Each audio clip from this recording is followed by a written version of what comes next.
Well, today I'm not only going to cover body condition scoring, but one thing that correlates with body condition scoring, especially this time of year, is winter cow management and those feed resources we have available. Like Dr. Stucca did mention here earlier, that we have a big system, big operation that we're managing. There's a lot of different things that are coming into that operation. So one thing to keep in mind throughout this presentation, or throughout, when you are managing your cow herd, is what is your definition of a productive cow? What are those qualifications that make that cow productive in your operation? Is it that that cow must deliver a live calf? Is it that cow must promptly return to estrus following that calving time? Maybe you want them to conceive early in the breeding season, wean an above average calf, or maybe nourish a developing fetus. So body condition and nutrition affect all of those different concepts. Maybe your concepts of a productive cow are a little different than this list. Maybe you want to add productivity, temperament to your productive cow. Maybe you want to make sure that your animals are not going to chase you over the fence every calving season comes around. So your productive cow might be different than your neighbor's definition of what a productive cow is in your operation. So how do we help that cow maintain her productive ability? A lot of this is monitoring. We are those managers of that beef herd, so we manage that animal's health, we manage that animal's nutrition, we manage those animals' vaccinations, their supplementation program. We provide quality bulls, quality genetics for that herd to maintain that profitability in that cow-calf herd. Now there's some issues that we face within beef production that we can't necessarily always manage or always prevent. But I like to think of it as trying to be proactive and trying to be a step ahead of what may be coming our way in the future. And body condition scoring is one tool that can help with being proactive rather than reactive in your beef cow herd. So what body condition scoring is it's a standardized system to monitor energy reserves. In the United States, we have, and in the beef side of things, we have a 1 to 9 scoring system. 1 is severely emaciated, 9 is severely overconditioned. So that's how we score. Canada has a little bit different scoring system, and the dairy side has a little bit of a different scoring system. But today we're going to learn about the beef scoring system in the United States. And body condition scoring can be used to sort cows according to their nutritional needs. So like Dr. Stucca was implying before, we have a lot of different types of animals in our herd. Maybe not all of them are a perfect 5 body condition score in our herd. Maybe we have some little leaner cows, some cows that genetically just don't do as well, maybe some easy keeping cows that do a little better than average in our herd. So body conditioning is one tool to sort those cattle out and maybe feed according to their nutritional needs. So why is body condition scoring important? There's been a lot of research out there that looks at body condition scoring in different types of trials as a measurement tool. They have shown that body condition scoring has effect on days to estrus service per conception, calving intervals, pregnancy rates, and also calf survival and performance. So when should body condition scoring be evaluated? In a lot of publications, there's 6 ideal times to evaluate body condition score throughout a year. For a lot of us around here, we might not just have a beef operation or a cow-calf operation. We might do some farming on the side. We might have haying to do on the side. So maybe 6 times a year is going to be a little bit too much time for your operation. But for me, I suggest at least evaluating 3 times a year. 2 to 3 times a year, depending on what your calving time is and what your operation is like. So you want to evaluate body condition based on the needs of your operation. Some good times to consider body condition scoring is 60 days prior to weaning.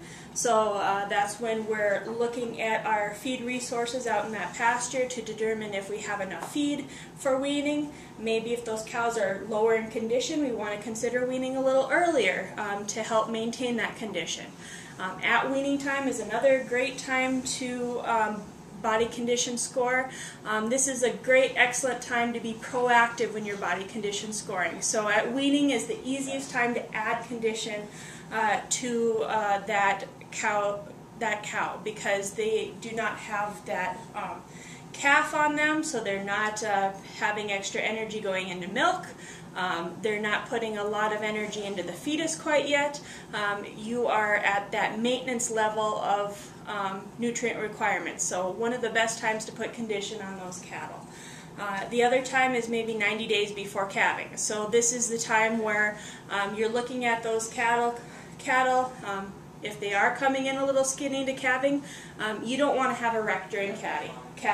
Extremely skinny cows, you're going to probably have calving problems, and with extremely over-conditioned or fat cattle, you're probably going to have calving problems. So another great time to either easily put weight on those cattle before calving or maybe back those cattle off prior to calving. This looks at the baseline of cow energy requirements, what that cow needs to maintain her energy requirements. And if you're looking at this slide, we can see those 3 times I talked about to body condition score. So this was that prior to weaning time. You can see that her milk requirements are going down. Her energy milk requirements for milk are starting to decrease. You're starting to plan for the future, so you know if that cow is a little underconditioned, that's a great time to consider changing your management practices to be proactive against that. At weaning is another time, so that's where your energy requirements will be the lowest for your cow. The other time is 90 days before calving, so that is before your fetus is requiring a lot of extra energy requirements. So another good time to potentially put condition on your cattle. So we are building up to this 12-month marker here when that cow is going to calf and when that cow is going to require the most energy requirements for the next few months of her life cycle. So body condition scoring and calving, like we said before, is pretty critical. Your ideal body condition at calving is between a 5 to a 6 body condition scoring. For a more mature animal, you're going to look for a body condition score of 5. For a younger animal, you want a more conditioned animal, so you want a 6 at calving. Thin cows have higher maintenance requirements at calving and throughout that first couple of months of milk. And it's another thing to keep in mind is that it's very hard and it gets rather expensive most years to increase body condition scoring post-calving. So some of the key landmarks when you're body condition scoring, the things you want to look at. You don't just want to look at fill for an animal because fill means a couple different things. If it's a cow that's based off of a lot of high forage diet, that cow is going to have a full belly. So you don't want to look at that animal's midsection. You want to focus more on that animal's tail head, the hooks, the pins, their back, especially their vertebrae, and start looking at those ribs and also the brisket, especially for those cattle that are getting a little more fleshy in condition. So quickly going through the body condition score scale, we're going to start on a body condition score of 1. So body condition score 1 is a severely emaciated animal. You're not going to see any fat. You're not going to see any muscle. Your bones are going to be visible, so all your key markers are going to be extremely prominent. Chances are you're going to see every bone in this animal's body. Usually body condition score 1 animals aren't usually standing, so this is not where you want any of your animals in the herd to be. Body condition score of 2, you're not going to see any fat. You are going to see bones visible in all your key marker areas. there's going to be considerable muscle loss. You'll see a little bit more muscle development than a body condition score of 1, but still you're looking at a severely emaciated or skinny animal. Body condition score of 3, you're going to see your foreribs are visible. There's some muscle loss. You're going to see most of the vertebrae extensions throughout the back. Your hooks and pins are going to be very prominent. Your tail head is going to be prominent. Body condition score of 4. Your foreribs are starting to not become visible. Your 12th and 13th rib is visible on that animal. You are going to see some definition of hooks and pins. There's a little bit of muscling on that animal, but you're going to see a decrease of muscling in the hindquarters and in the forequarters as well. So a body condition score of 5 is kind of that key body condition score for a mature animal. You're going to see all your flesh cover on all your bones. That animal's not going to be fat or thin. A body condition score of 6, so that's where your goal is for your heifers or maybe your younger cattle, depending on your genetics again. They're going to have a smoother appearance. There's going to be some fat on the back and the tail head. You're not going to see that any of those ribs on that body condition score animal 6. Score of 7 animal, they're going to be smooth in appearance. They're going to start to look fat on their back and their tail head. These animals, you're starting to see that overcondition, so you're going to start to see that fat working into their brisket. They're going to have a really smooth appearance. They may have a ripply or cellulite type of appearance in a 7. A body condition score of 8. Again, it's going to be a smooth, blocky appearance animal. You're going to start to see some dimples in the hindquarters. You'll see a lot of fat in the brisket, and they're going to jiggle when they're going to walk, when they're traveling. Body condition score of 9.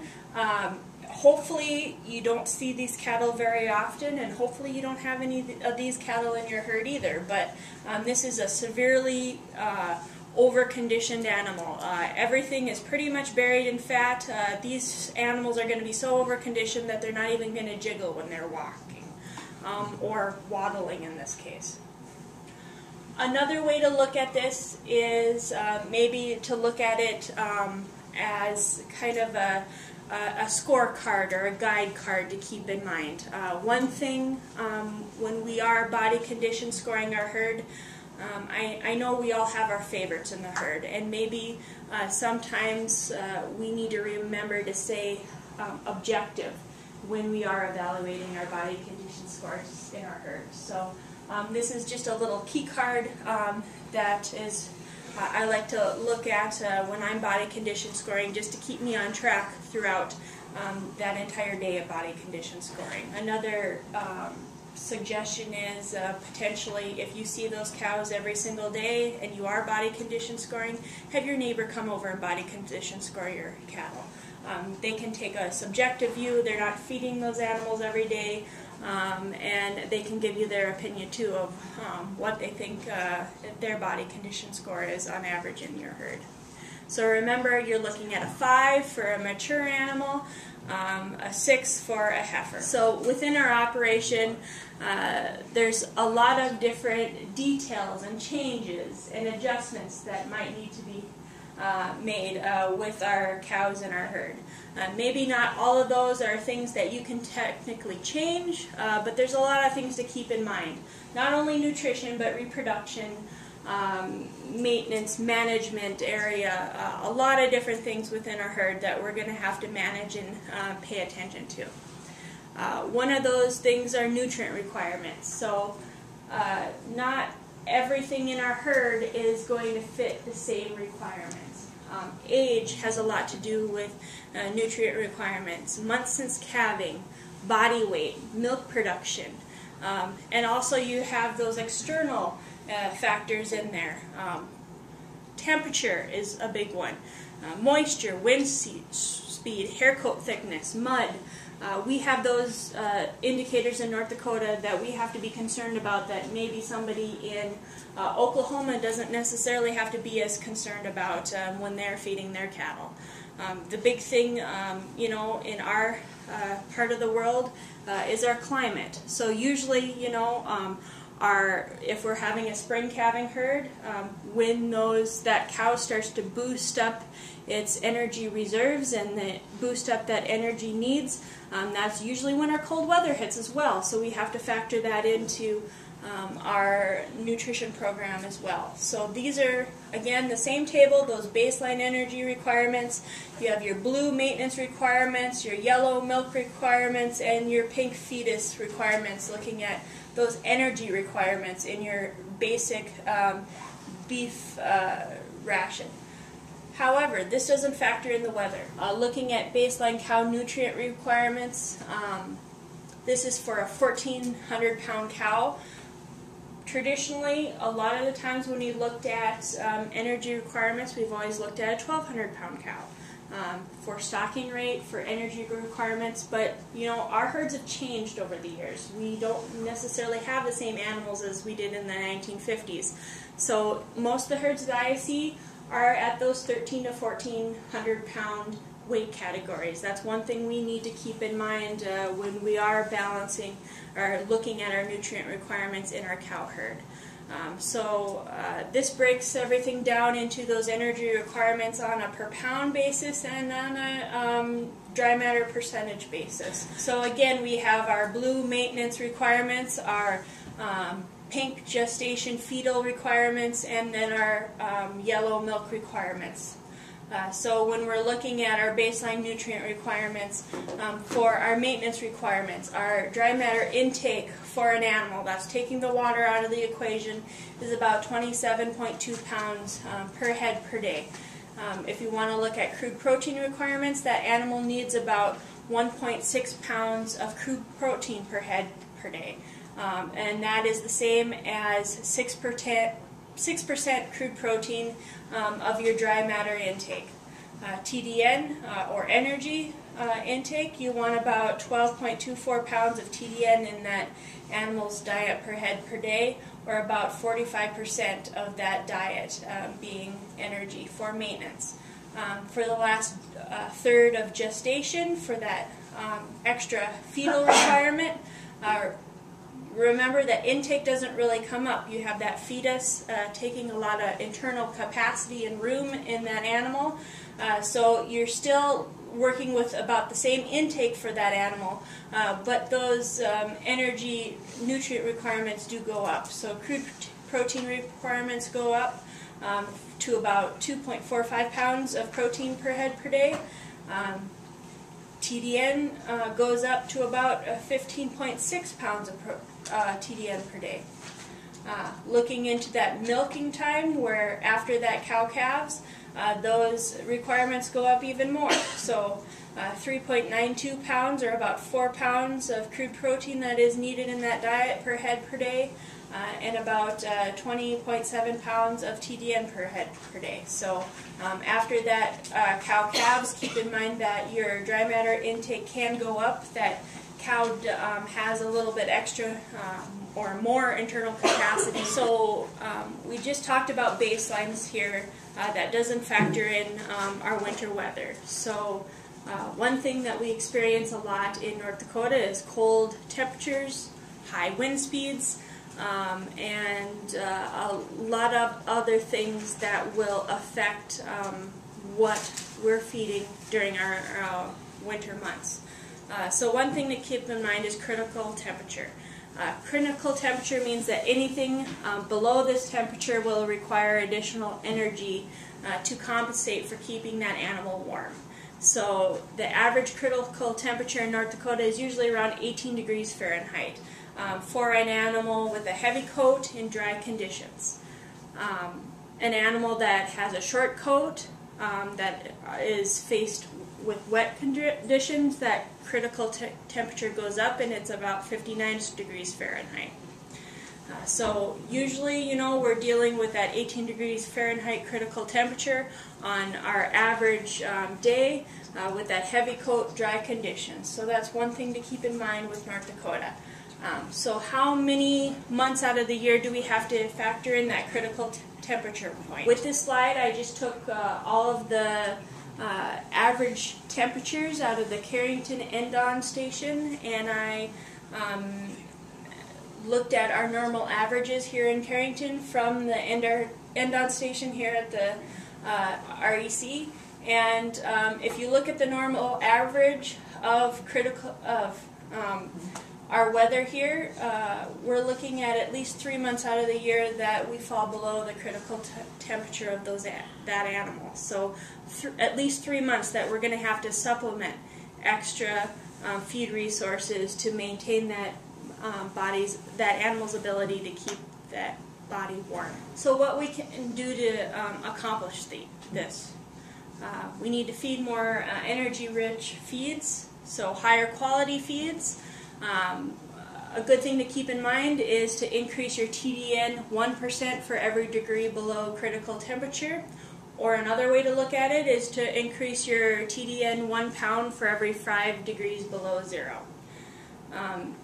Another key thing to keep in mind is during cold temperature or cold spells, intake can go from 2.5% body weight to 3.5% body weight.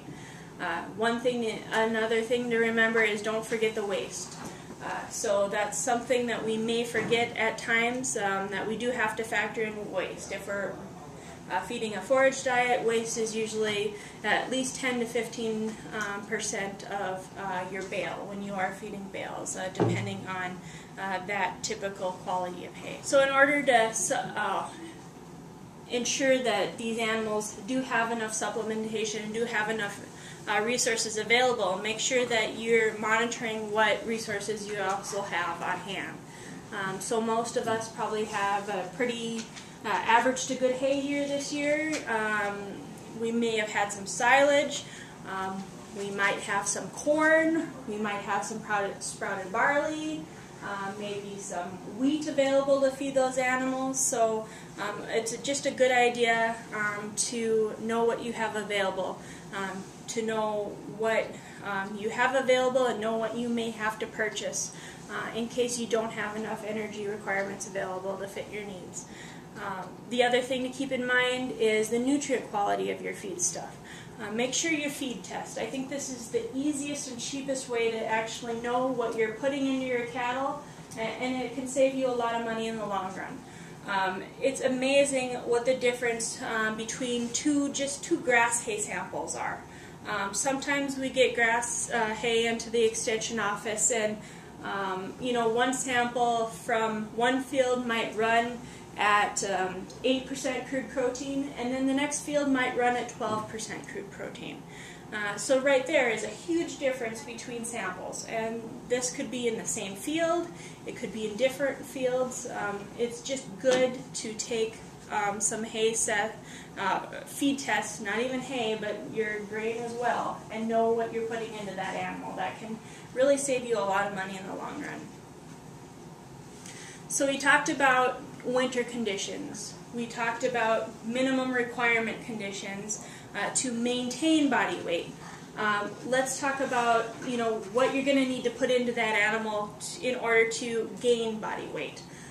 This is a slide.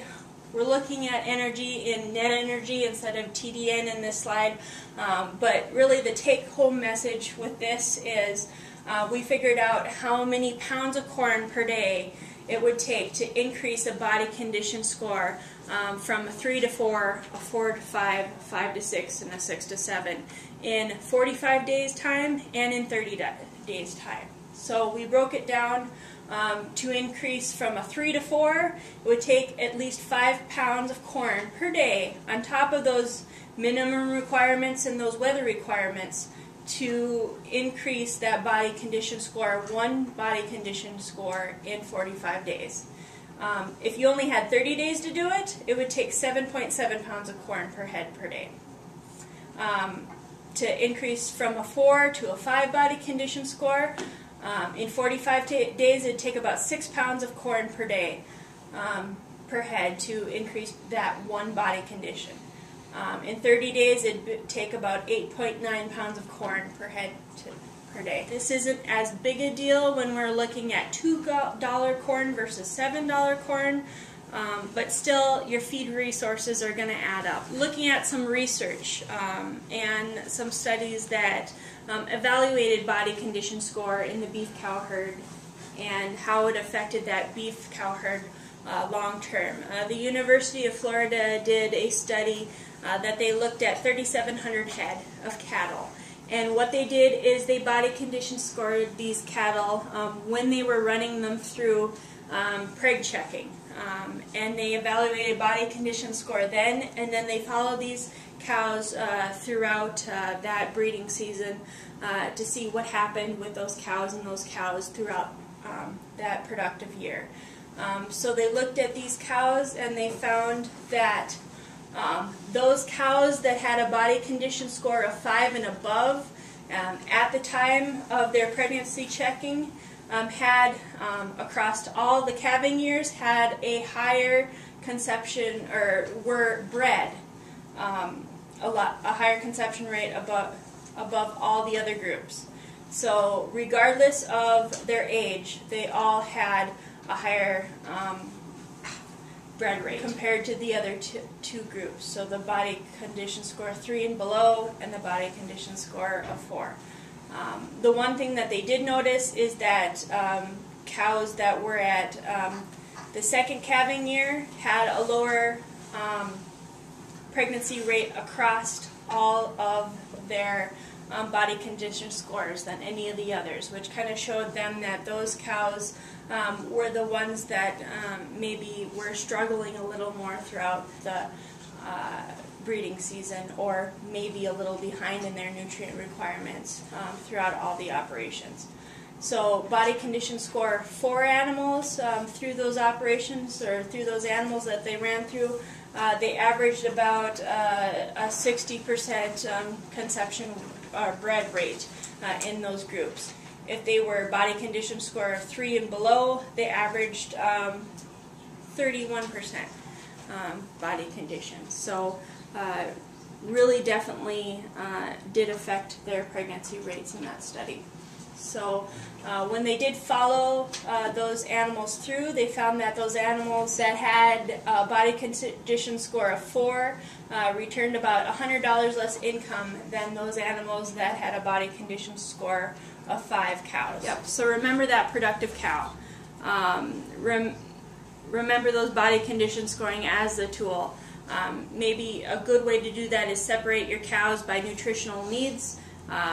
Your first calf heifers, your young cows, your mature cows, your cows that are a little lighter in body condition compared to your cows that might be a little heavier in condition.